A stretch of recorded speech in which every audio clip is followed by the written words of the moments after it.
this is real, this is proper war. The weapons of mass destruction that we were looking for were not there. Just filled my eye full of blood. Doors of hell opening up. I have great misgivings about it now, great regrets. It was just about the oil. Thousands, probably hundreds of thousands of innocent Iraqis who were killed. That is the real tragedy of this war.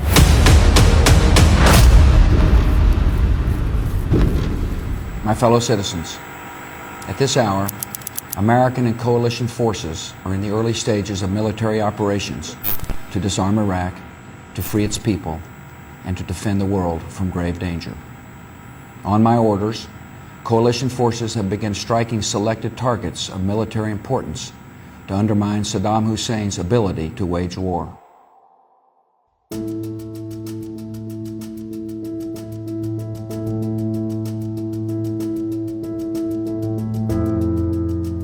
We investigate the weapons of mass destruction, and we will do that. And as I say every time I'm asked, I remain confident they will be found.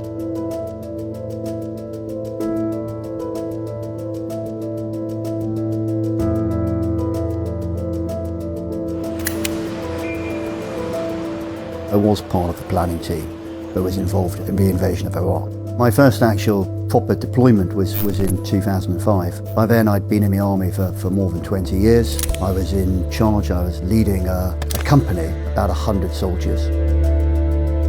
I joined the army in 2003 when Operation Iraqi Freedom was kicking off to take Saddam Hussein out and his weapons of mass destruction. I was part of a team that went up to Baghdad to provide security for high-ranking officials. On my first tour in Iraq, it was relatively peaceful. Where it all kind of went wrong was dismantling of the Iraqi police force, dismantling of the Iraqi army, what we call de-Ba'athification. You know, and when that happened, then elements of insecurity, everybody remembers this huge, awful scenes of looting in Baghdad and across, obviously, as lawlessness crept into and across the whole of Iraq. I think there was an element of a sense of victory, certainly within the United States, that they had deposed Saddam Hussein. But of course in 2003, nobody knew what was going to happen in 2004, 2005, 2006.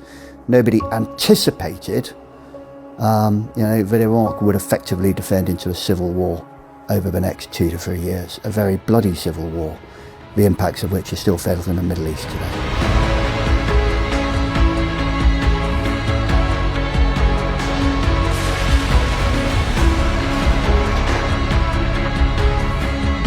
Destruction and death everywhere. Quite clearly signs of bombs being dropped in the area where we was working, and you could just taste it and smell it in the air, the death and destruction.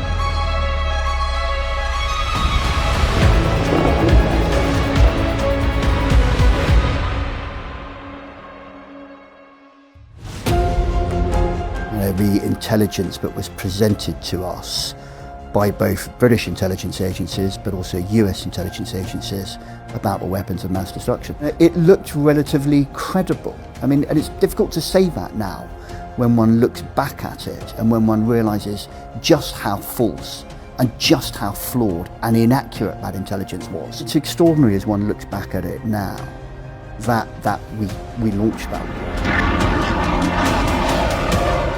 Tony Blair and the rest of the government that sent us off to this country in the Middle East knew the whole reason of why we was going in there. But none of us anticipated that it would open a Pandora's box of violence. This awful civil war that engulfed Baghdad and the majority of Iraq from 2005 to 2006. And that's the great tragedy of the war. The thousands, probably hundreds of thousands of innocent Iraqis who were killed or whose lives were changed horrendously as a result of a civil war. And of course it didn't end in 2006, 2007, 2008. So I say this is sort of Pandora's box. We unleashed hell through that war which saw the rise of ISIS, it saw the awful events in northern Iraq, in Syria, all of it. The human cost of war is real. It doesn't take Einstein to work out that when someone drops a bomb, regardless of who it is, somebody's going to get hurt or killed, and it's just going to leave behind a trail of destruction and chaos and sadness.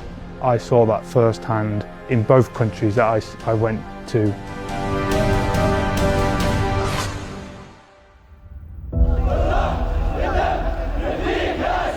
Many people would view it as illegal. It's a huge global error, strategic disaster. One of the greatest blunders, I think, one of the greatest wrong decisions, most profound wrong decisions of the 21st century.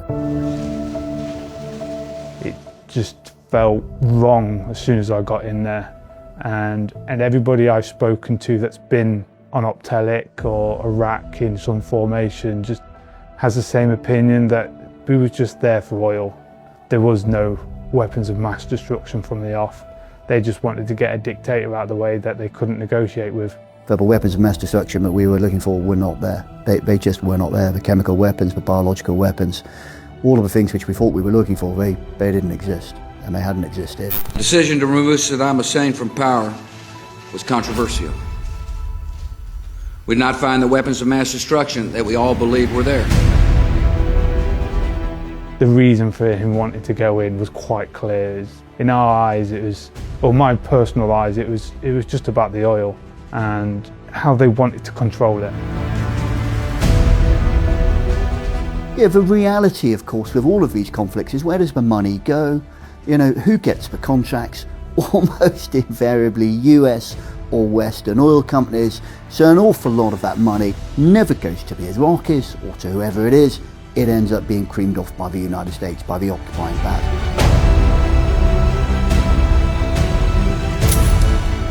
I have great misgivings about it now, great regrets. But at the time, I believed it was being done for good intentions. But I look back on it and I realise I was pretty naive and foolish. It's not pleasant being a soldier. You have to be in a certain mindset to do what soldiers do. After you've done it and the dust is cleared, there's always going to be a moment where you reflect on it and feel a little guilty for, you know, taking human life. It's not pleasure. At the end of the day, it is kill or be killed. Not ideal. I think we've all learnt huge lessons. I think our political leaders are hugely nervous now about committing to long-term wars, and are certainly hugely nervous about committing ground forces, soldiers, boots on the ground. I think politicians need to realise that if they decide that they're going to take the country to war, you know, there's going to be people that get hurt, whether it's physical, psychologically, or both. And that's on their shoulders. And if they are happy with that and can sleep at night knowing that, then kudos to them. Have we left Iraq in a better place now?